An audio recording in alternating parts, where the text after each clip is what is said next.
right, welcome back, guys. We took a week off last week, but it's me and Gio. We're back, Just us two.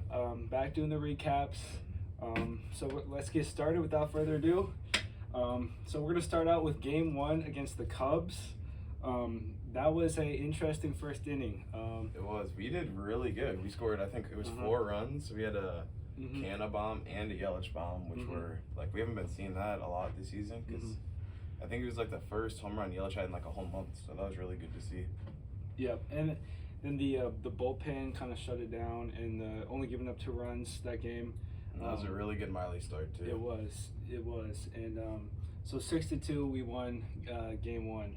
Going on to Game 2, that one is a different story.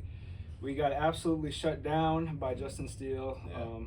Offense just couldn't get it together. Burns shoved too. He like gave up that 1 run in the first on like an RBI ground out from Cody Bellinger, I remember, and like after that he was like amazing, but we couldn't capitalize with runners to scoring position because we had multiple opportunities, but we just never capitalized. Yeah, it's just like it's another game with Burns. Like we just can't give him run support. It's insane, and it's insane how we always give Colin Ray run support and like Adrian Hauser run support, but we can never give our aces run support. It's so frustrating, but hopefully we can turn it around because that's the main pitchers that are going to be pitching the playoffs. So if we can't give them run support, then I don't know what to say. Just another reason why Corbin's going to be leaving, I guess.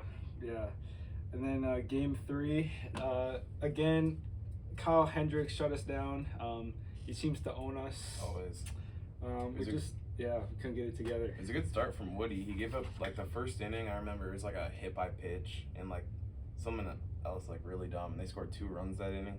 Then after that again, Woodruff was super good, but we could never capitalize off Hendricks. Like again, we had multiple opportunities to score, and we just didn't do it. And like they ended up winning on like a single from Bellinger off of Piles, and then it was like it just didn't feel right. Yeah. So before we go into the next series, do you have any final like thoughts about that Cubs series? I mean, overall, I'd say pretty disappointing. Other than the first game, I think our offense could have done so much better. Although we did kind of get robbed in Game 2. Like the wind was blowing horrible. It was blowing in, and we got robbed with like 3 home runs. Yeah, I'm just noticing kind of that like our bullpen is like slowly getting worse. I feel like we have Pyams, he's like digressing a little bit. He's slowing down. Devin, he's slowing down a little bit. Like he's still elite, but like our bullpen hasn't seemed as locked down as it was previous in this year. Yeah.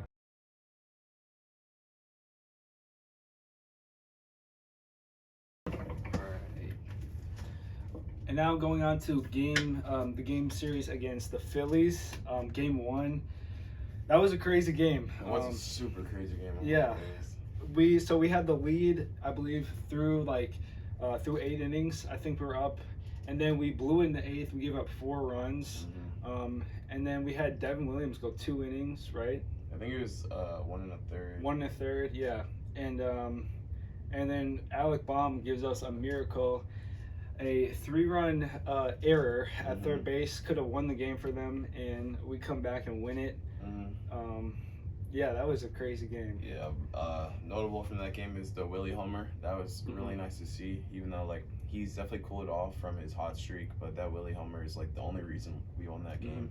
Also Alec Baum, so that was nice. For sure. Yeah, and then going on to Game 2, offense also looked pretty nice. Carlos Santana hit 2-run homer. Canna hit a double, RBI double, scored 2, and then Terang had 2 hits. So I think, our offense pretty much pieced it together that game.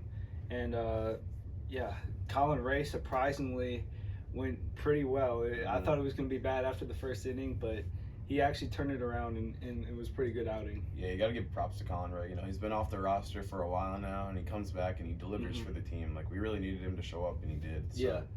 Yeah, it's like, I don't know, I feel like we have so many guys that have been in and out of the rotation this year, like towards the back end, like Teheran, Ray, Hauser, just all been in and out, but it's good to see them like stepping up in that game.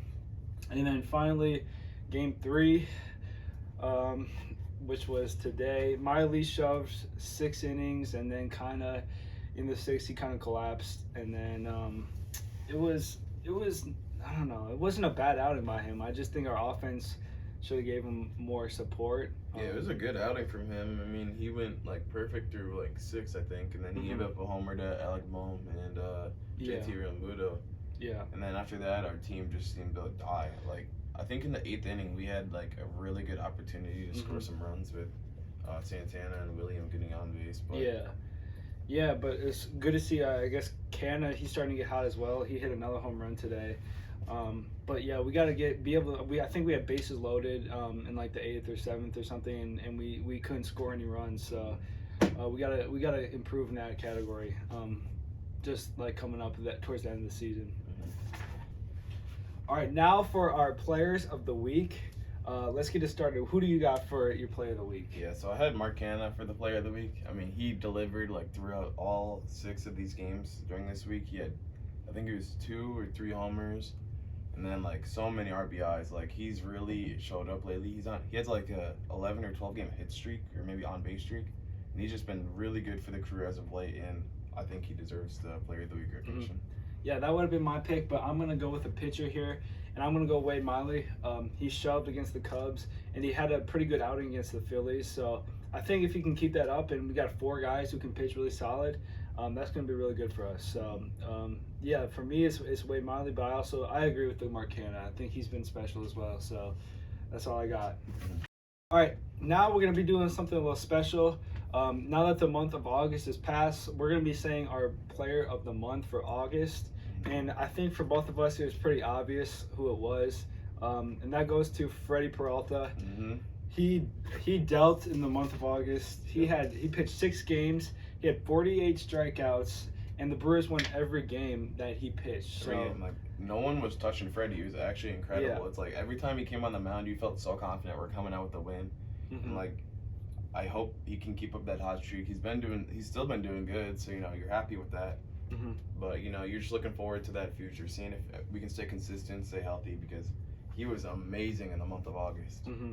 Yeah, that's if we can keep like those 3 hot, we're gonna be really hard to beat. Because Freddie, Woody, and Corbin Burns, like that's probably still the best rotation in the league.